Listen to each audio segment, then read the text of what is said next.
Hello everyone and welcome to another one of my mini set reviews where I'll be sharing my top picks for the new upcoming set, Phyrexia All Will Be One. The cards that I'll be taking a look at are the green colored cards. This is gonna be my fourth video of my top picks video. I've already covered white, black, and red in the previous videos, and I'll be covering color blue in another video. The criteria for what makes it into my top picks are 1. Individually strong card, or 2. Has synergy, the card may be weak, but considering the other cards, it could be good in the format, and 3. A card that is unique and has interesting build around with potential. So with that in mind, let's talk about the first card from my list coming up at number 5. At number 5, we have Bloated Contaminator. It is a 3-mana creature, Phyrexian beast, with the stats 4/4 with trample, and it has Toxic 1. Whenever this card deals combat damage to a player, proliferate. Now, even though I put it up at number 5, I don't mean to say that the Toxic will be a playable mechanic, but just as an individual card, I do think that this card is pretty strong. But if Toxic is ever good, this will probably be in it for sure. Considering that we have only gotten one set of Toxic cards from the set Phyrexia All Will Be One, if we do see more cards like this in the future, perhaps a collected company Toxic deck could be a thing, but for now, I don't really believe that in Historic and Explore, Toxic deck probably won't be a thing. One thing this card does have going for it is that it can proliferate. If we can build a deck that can utilize multiple different types of counter, I think it could still have a place in a niche deck, as it would be able to double dip on proliferating different counters. And up next, we have at number 4, we have a Venerated Rotpriest. This is a 1-mana 1/2 creature, Phyrexian Druid, with Toxic 1. Whenever a creature you control becomes the target of a spell, target opponent gets a poison counter. As I have said previously, I don't know if Toxic will be a playable archetype. However, if it does end up being good, you definitely cannot forget about this card. The reason I have this higher on the list compared to the Bloated Contaminator is that it does have some combo potential.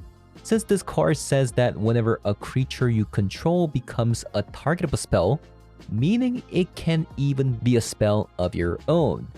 There could be a weird combo deck that could spawn in killing your opponent in a single turn with a bunch of poison counters. However, that remains to be seen, but because of its combo potential, I'm going to be putting this card at number 4. And next up, coming up at number 3, we have a card called Cankerbloom. This is a 2-mana 3/2 Phyrexian fungus. You can pay 1 to sacrifice a Cankerbloom, and you can choose one of these 3 abilities. 1, you can destroy a target artifact, and 2, you can destroy a target enchantment, and lastly, you can sacrifice this card to proliferate. In recent history of Magic, one card that was immensely popular in Standard after Game 1 sideboarding was a card called Thrashing Brontodon. It had a similar effect of destroying target artifact or enchantment, but now we have a 2-mana option Cankerbloom with a pretty respectable stats 3/2, letting you do the same as Brontodon but giving you one additional option of proliferating. Of course, if you can somehow utilize this proliferating option, it would be all the better, but even without it, I think it gets the job done pretty well. Another similar card in Standard you can compare this to would be Bloodtithe Harvester, sacrificing itself in destroying a creature. And not to mention, it also has the same stat line. It does leave a blood token, however, but I guess being able to destroy an artifact or enchantment comes at a more premium price. And next up, coming up at number 2, we have a card called Tyvar's Stand.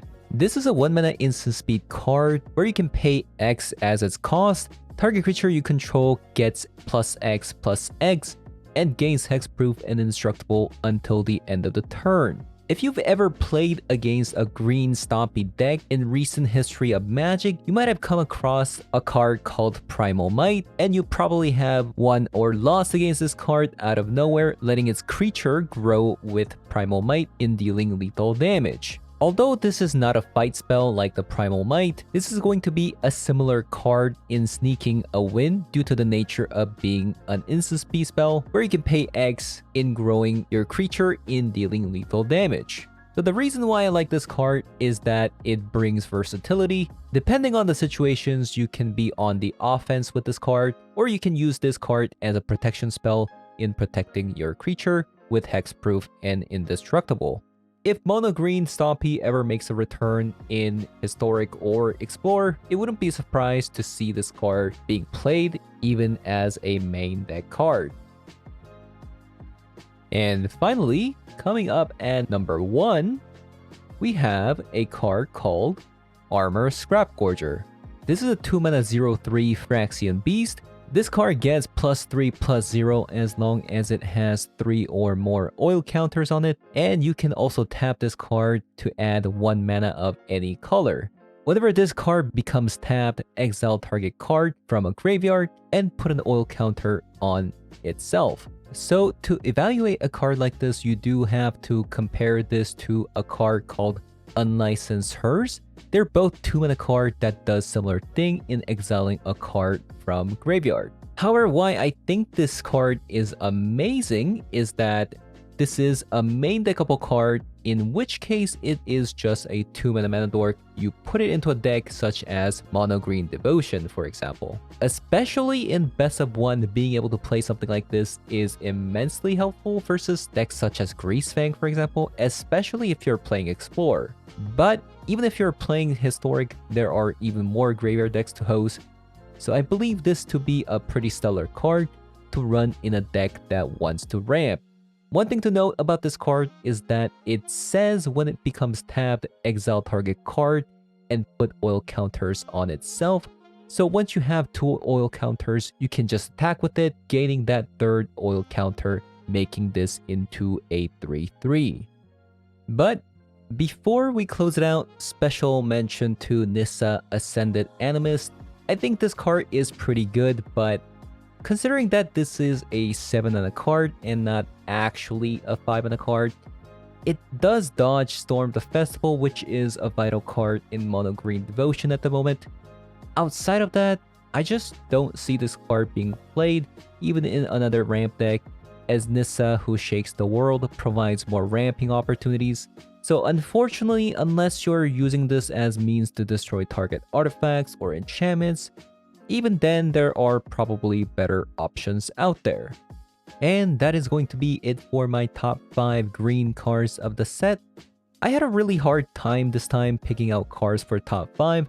Green felt kind of lacking in terms of card quality, and there were too many cards that were poorly statted due to having the ability Toxic. It seems like Wizard of the Coast just put all the Toxic cards into green, and you might have realized from going through my top 5 list, compared to the other colors I've reviewed, it felt a bit underpowered. Tell me what you guys think, if you guys agree with me or disagree with me. I would love to know what your thoughts are, and as always, if you found this helpful or enjoyed the video, leave a like, comment below, subscribe, and I'll see you guys on the next one. Bye bye.